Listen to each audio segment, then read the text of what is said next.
Hello student.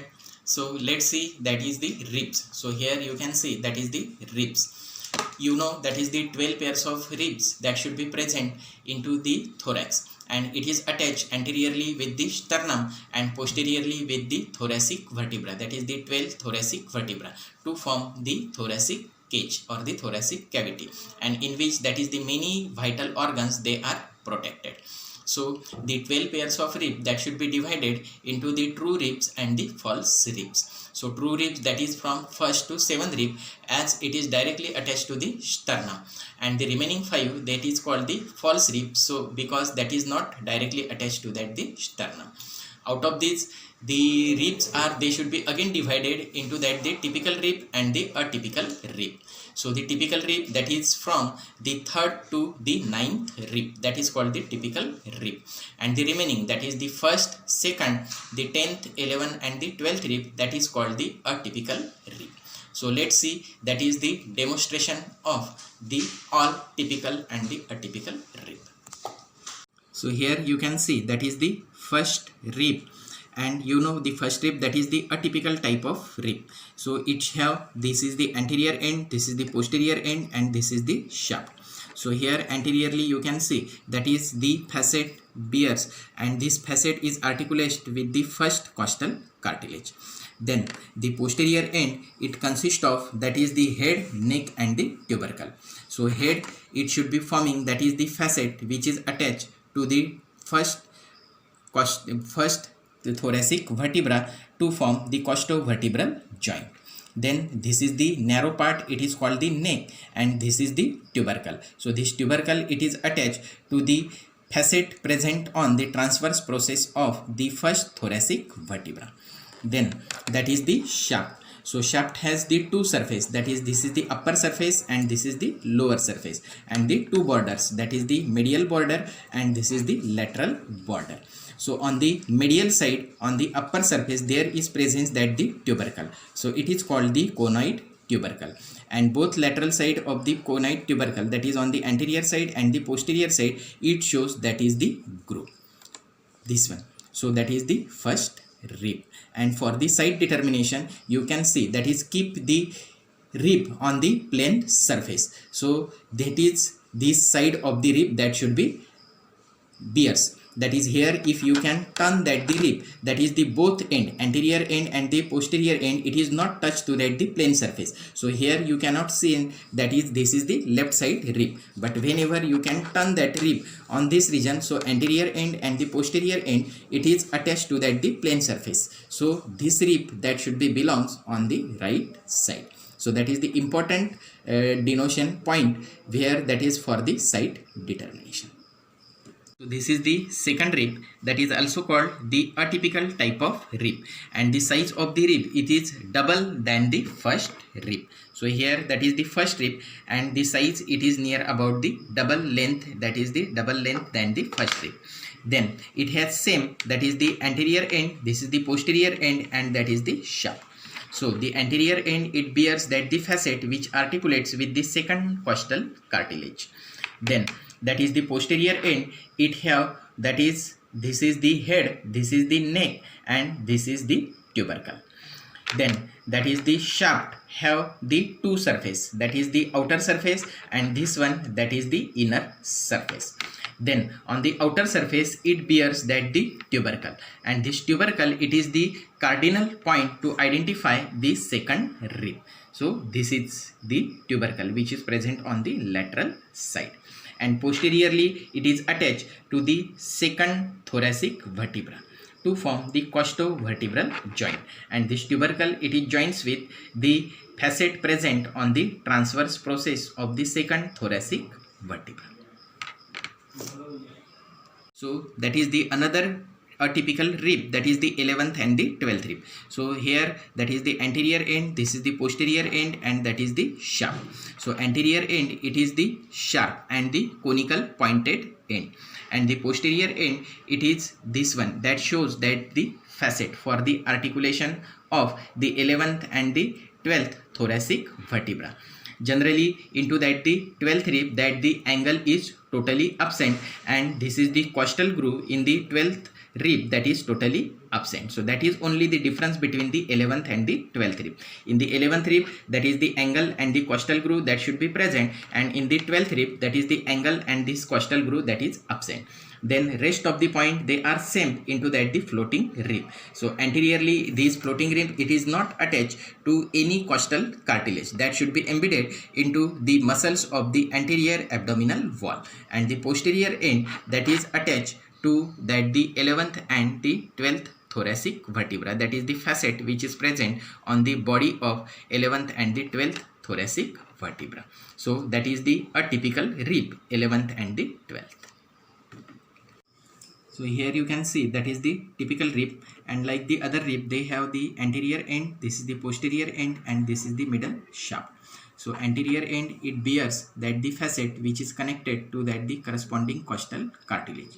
Then the posterior end, it consists of the head, neck, and the tubercle.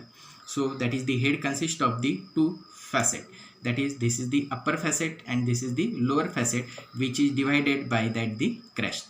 Then this is the neck, which is the narrow part present between the head and the tubercle, and it have that is the two borders and the two surface. This is the anterior surface, this is the posterior surface, this is the superior border, and this is the inferior border. Then that is the tubercle. So there are the two tubercles are present, that is the medial tubercle, this one, and this is the lateral tubercle. So this medial tubercle that is connects with the facet present on the transverse process of the corresponding vertebra.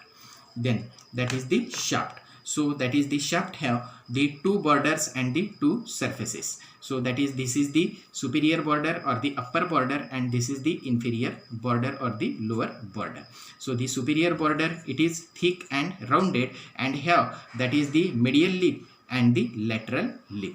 The inferior border, it is very much sharp, and two surfaces, that is the outer surface which is convex and the inner surface which is concave. On the inner surface, it shows from the border of the neck, so that shows that is the crest, and between that the crest and the inferior border there is presence that the groove, this one. So that is the typical rib. So this is the typical thoracic vertebra, and throughout that the vertebra, that is the rib is attached. So here that is the on lateral side of the body, two costal demi-facet is present, where that is the facet it is attached, that is the rib head on the rib, that is these two facet is present, so that should be attached. And on the transverse process here, that is the facet is present, that is called the costal facet, where that is this tubercle it is attached to that the rib. So here we can see that is the attachment of the rib. So here this is the lower facet which is the larger, it is attached to that the corresponding vertebra. So if that is the 6th number rib and this is the 6th thoracic vertebra, so that is the upper costal facet that is attached to the lower facet of that the rib, and the upper facet of the rib that is attached to that the upper corresponding vertebra in this way, and this tubercle it is attached to that the transverse process. So in this way, that the attachment that should be occurs on the posterior side. So this is called the costovertebral joint, this one.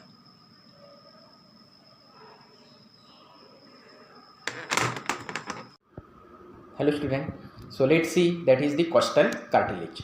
So the costal cartilage are represent the unossified anterior parts of the rib, and it is made from the hyaline cartilage. So it contribute the elasticity of the thoracic wall.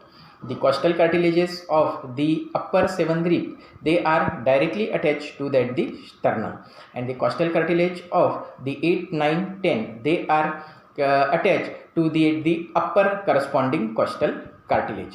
And the costal cartilage of the 11th and the 12th rib, they are very much small and they are free, or they should be embedded into that the muscles of the anterior abdominal wall. So let's see the details of the costal cartilage. So here in this model you can see that is the costal cartilage. These are that is the costal cartilage, and they are directly attached to that the sternum, that is the upper 7 costal cartilage, that is the first, second, third, fourth, fifth, sixth and the 7th, this one on both side, and the costal cartilages of the 8, 7 and the 9, so that is the 8th, then 9th and the 10th. So these are indirectly, that is attached to that the upper part of the corresponding cartilages, this one. Then let's see the direction of the costal cartilage. So the direction of the costal cartilage, they are variable. That the direction of the first costal cartilage, this one, it approaches, so this one, it approaches the sternum and it descends a little. Then the costal cartilage of the second, this is horizontal, here you can see. The third, it should be ascends, that is the third one. So this is the costal cartilages of the third rib, it ascends slightly, and the remaining costal cartilage, they are angular. So here they continue the downward course of the rib for some distance, and then they turn upwards to reach either the sternum or the next highest costal cartilages. Then each costal cartilage have the two surfaces. So this is the anterior surface, and back to it, that is the posterior surface. Then the two borders, this is the superior border and this is the inferior border, and the two ends, this is the medial end and this is the lateral end. So let's see, that is the surfaces of the costal cartilage. The anterior surface. So the anterior surface of the first costal cartilage, it articulates with the clavicle and takes part in forming, that is the sternoclavicular joint, and it gives the attachment, that is the sternoclavicular articular disc and the joint capsule of the sternoclavicular joint and the sternoclavicular ligament. And here from this region, that is the subclavius muscle, it should be originate. Then from second to sixth costal cartilage, that is the second, third, fourth, fifth and sixth. So from these cartilages, it gives origin to that the pectoralis major muscle. So in here in this diagram, you can see that is this one, the pectoralis major muscle, this one. Then the remaining costal cartilage, they are covered by, so here, and give the partial attachment of the flat muscles of the anterior abdominal wall, that is the internal oblique muscle. So here you can see, that is the internal oblique muscle, it is attached to the 9th, 10th, 8th, 9th, 10th costal cartilage and the rectus abdominis. So here you can see, that is the rectus abdominis, it is attached to the 5th, 6th and the 7th costal cartilage. Then that is the posterior surface. So on the posterior surface of the first costal cartilage, it gives the origin of the sternothyroid muscle.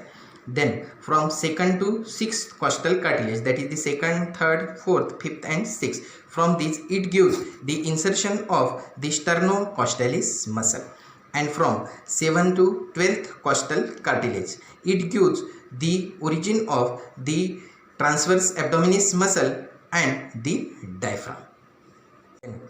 The superior and the inferior border. So that is the superior border gives the attachment to the internal intercostal muscle and the external intercostal membrane of the spaces concerned.